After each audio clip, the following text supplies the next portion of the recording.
Terrastar, vernis céramique ultra dur. Un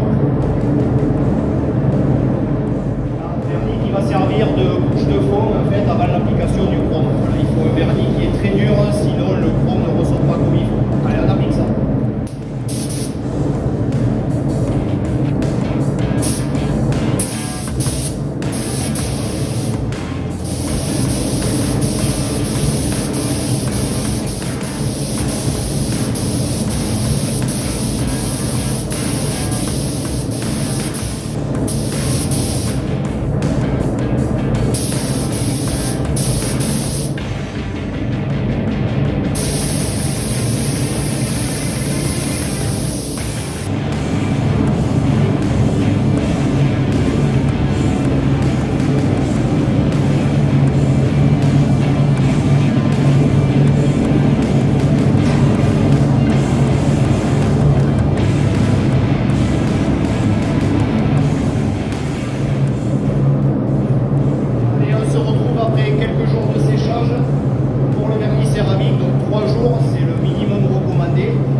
La nouvelle peinture chrome de chez Stardust Color qui est la néochrome.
D'application.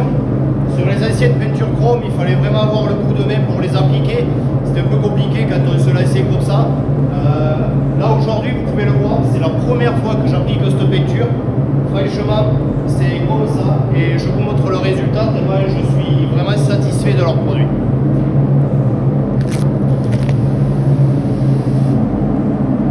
Voilà, peinture néochrome de chez Stardust Color. une facilité d'application.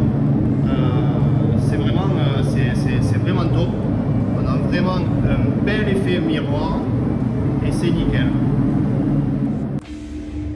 Allez, on a laissé le chrome sécher quelques jours.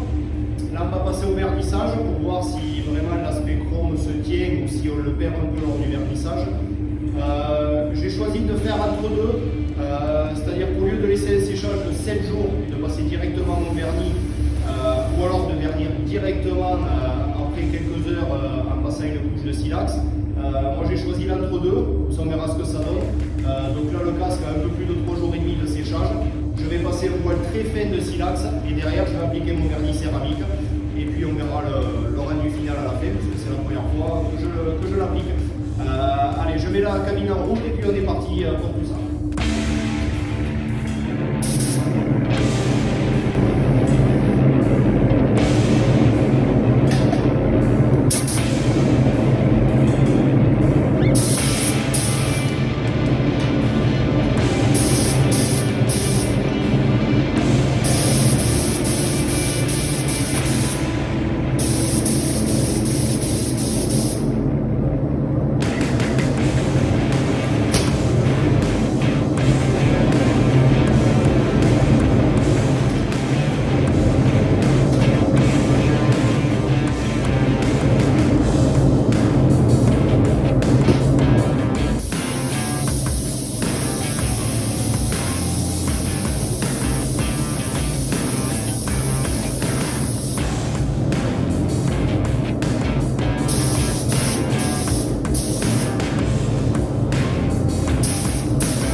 Là, on va laisser sécher 5-10 minutes.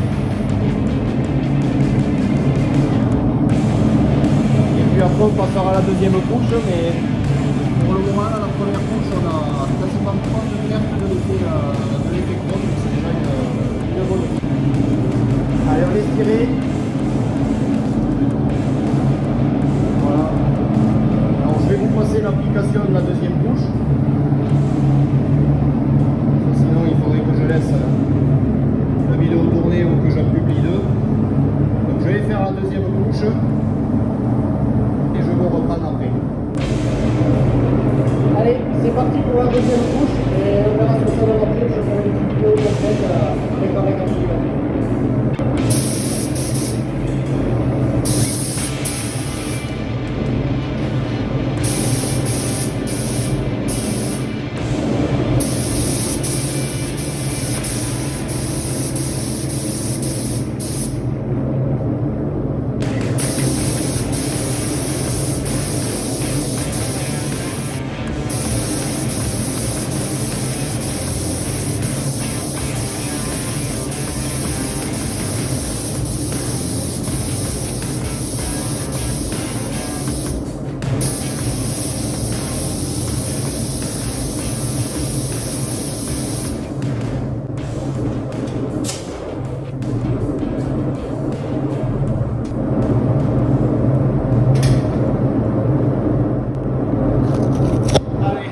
Ce que ça a donné après la deuxième couche.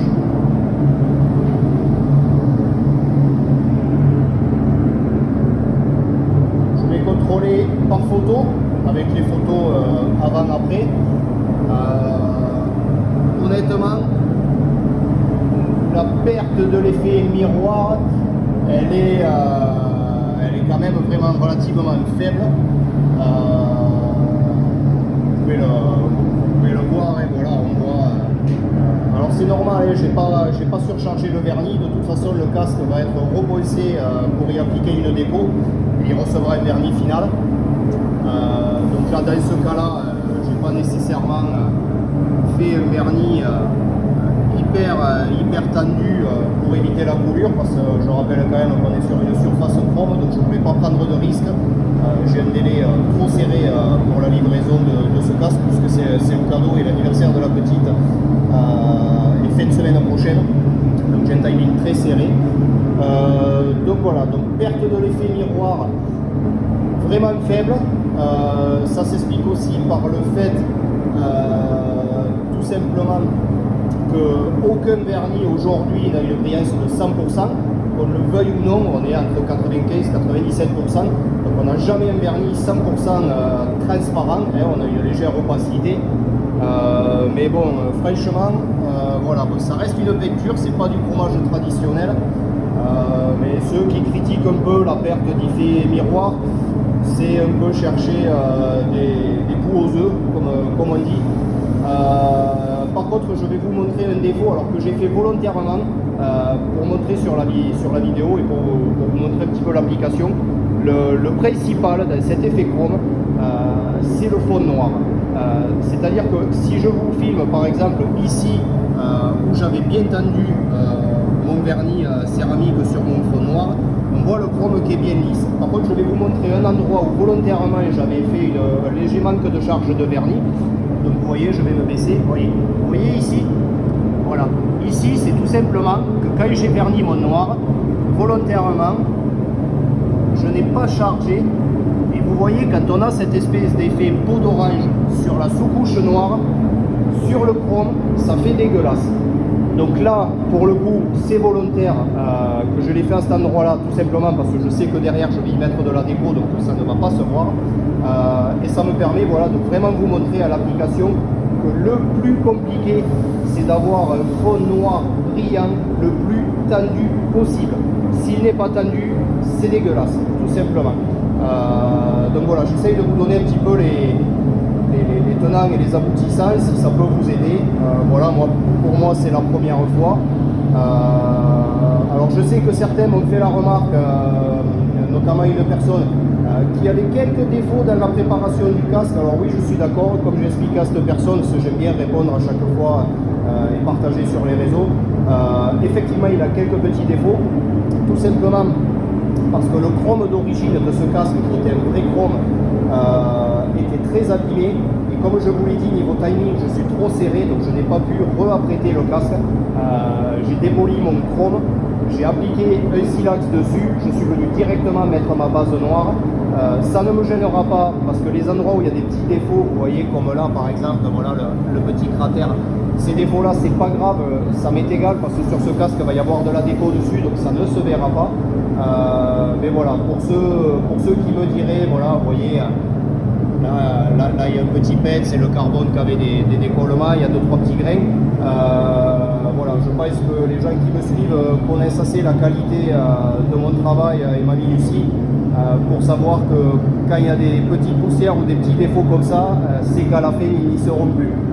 Voilà, moi j'ai une philosophie, c'est que si le travail ne me plaît pas, je ne le livre pas au client. Ça m'est déjà arrivé de refaire des choses parce que je pars du principe qu'il faut que ça me plaise à moi. Le client premier, c'est moi. Si ça ne me plaît pas, je ne livre pas. Voilà. Donc Néochrome, pour le moment, c'est un test fraîchement réussi. Donc je remercie Stardust Color d'être partenaire. Et voilà. Premier test avec ce produit, maintenant on verra, j'espère que j'aurai l'occasion de pouvoir faire un vélo avec, où là ça va être un peu plus compliqué, puis ça sera un petit peu plus fantasy. Mais voilà, le néochrome, vernis, avec l'approche silex. Alors l'approche silex, je vous en reparlerai si j'ai le temps, parce que c'est ce qui donne l'approche sur mon chrome d'origine. Et ça, je vais faire des tests là dans les mois qui viennent. Je vais essayer de faire des tests d'arrachement et du silax sur du vrai chrome et de la peinture néochrome quand elle est peinte sur le noir brillant, puisqu'il faut obligatoirement un noir brillant. Il ne faut surtout pas penser comme on me l'a déjà demandé. Donc je ferai des tests d'arrachement pour savoir vraiment si cette peinture elle tient le coup et qu'on peut peindre des jantes, un vélo, enfin un petit peu ce qu'on veut sans être obligé de le laisser dans le salon sous peine de prendre des graviers et que ça se décolle. Donc voilà, si vous avez besoin d'informations, vous n'hésitez pas, vous allez sur le site de Stardust Color. Je travaille avec eux depuis plusieurs années, j'ai jamais été déçu, j'ai toujours des retours quand j'ai des interrogations sur les techniques d'application. Donc voilà, sur ce, je vous dis bon week-end à tous et puis maintenant on va laisser le casque sécher. Allez, à ciao, à bientôt.